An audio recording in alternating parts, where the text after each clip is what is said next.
అయితే నేను ఎక్కువ మందికి హెల్ప్ చేయగలుగుతాను ఒక ఒపీనియన్తో, సమాజ సేవ చేయగలుగుతాను ఒపీనియన్తో ఇంట్రెస్టింగ్గా కార్పొరేట్ టికెట్ అడుగు. అసలు రంగేశ్వర్ గారు నాగోల్ డివిజన్లో, జిఎస్ఐ డివిజన్లో ఎవరికైనా తెలుసా? మీరు ఇక్కడ స్థానికులు కాదు, మీరు ఇక్కడికి వచ్చి మా అంటే 15 సంవత్సరాలు 20 సంవత్సరాలు అవుతుంది.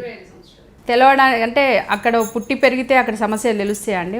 ఒక ఏరియాలో ఒక మనిషి వచ్చి ఒక కష్టం అడిగినప్పుడు ఈ పుట్టు ఏమంటారు వెనక 6 తరాలు తర్వాత 6 తరాలు తెలుసుకొని హెల్ప్ చేస్తారు. రైట్, మీరు నేరు అడుగుతున్నా చెప్పండి, రంగేశ్వర్ గారికి ఈ 2 డివిజన్ల మీద అవగాహన ఉందా?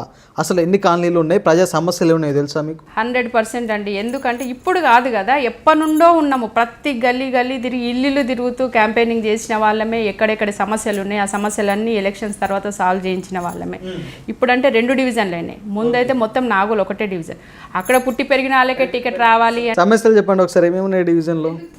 అంటే పెద్ద సమస్యలు కూడా ఏం లేవండి, చిన్న చిన్నవే ఉన్నాయి అక్కడ ఉన్న. ఎందుకంటే ఆల్రెడీ లాస్ట్ మన తెలంగాణ గవర్నమెంట్లో చాలా సాల్వ్ అయిపోయినాయి.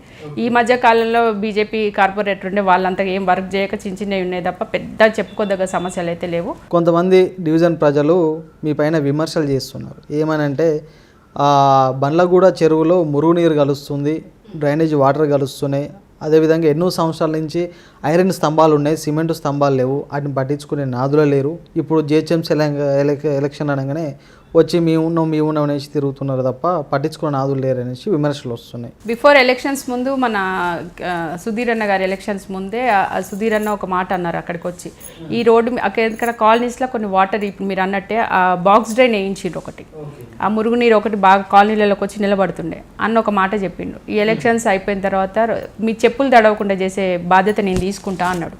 ఎందుకంటే అప్పుడు మోకాల వరకు నీళ్ళు వచ్చేది. ఎందుకంటే ఆ మురుగునీరు ఒకట కాలనీలలో డ్రైనేజ్ వ్యవస్థ సరిగ్గా లేక అది మొత్తం బాక్స్ డ్రైన్ చేయించారు. అన్ని ప్రాబ్లమ్స్ అన్ని సాల్వ్ చేసారు అక్కడ. రైట్, అదేవిధంగా డివిజన్లో అయ్యప్ప కాలనీ కావచ్చు, అదేవిధంగా మల్లికార్జున నగర్, ఈ 2 ప్రాంతాలు వరద ముప్పుకు, వర్షాలు వస్తే వరద ముప్పుకు గురయ్యే ప్రాంతాలు. ఇప్పుడు రానుంది వర్షాకాలం, ఎటువంటి చర్యలు తీసుకుంటారండి, ఏం చెప్తారు? అక్కడ ఆ డ్రైనేజ్ సిస్టమ్ సెట్ చేయడం కోసం 100ల కొద్దీ ప్రపోజల్స్ ఇచ్చినా కానీ అక్కడ ఇప్పుడున్న గవర్నమెంట్ అయితేంది, ప్రీవియస్ కార్పొరేటర్ గారు అయితేంది సరిగ్గా రెస్పాండ్ అవ్వక ఏ ఒక్క వరకు కూడా చేసింది లేదు. కాకపోతే ఆ ప్రయత్నం ఎమ్మెల్యే గారు చేస్తూనే ఉన్నారు. ఇప్పుడు ఏంటంటే మేము యాజ్ ఏ కార్పొరేటర్గా నేను లేను, ఎమ్మెల్యే గారి తరపునే మేము ఏం చేయాల్సినా కానీ ఆ కాలనీలలో సీసీ రోడ్స్ వేయడం కోసం అయ్యప్ప కాలనీని, మల్లికార్జున నగర్ని వరద ముప్పు నుంచి కాపాడడంలో ఎమ్మెల్యే గారు విఫలమయ్యారు అనుకోవచ్చా? ఫండ్స్ రావాలి కదా. ఇప్పుడు ఒక ఎలక్షన్ కోడ్ వస్తుంది, అప్పుడు వర్క్లు ఆపేస్తారు ఆటోమేటిక్గా. నెక్స్ట్ గవర్నమెంట్ మనది వస్తుంది అనుకొని చేస్తాం అనుకున్నాం, రాలేదు. సరే వచ్చిన గవర్నమెంట్నైనా రిక్వెస్ట్ లెటర్స్ ఇస్తాము చేయమని. వాళ్ళ దగ్గర నుంచి సపోర్ట్ రాకపోతే ఏం చేయగలుగుతామండి?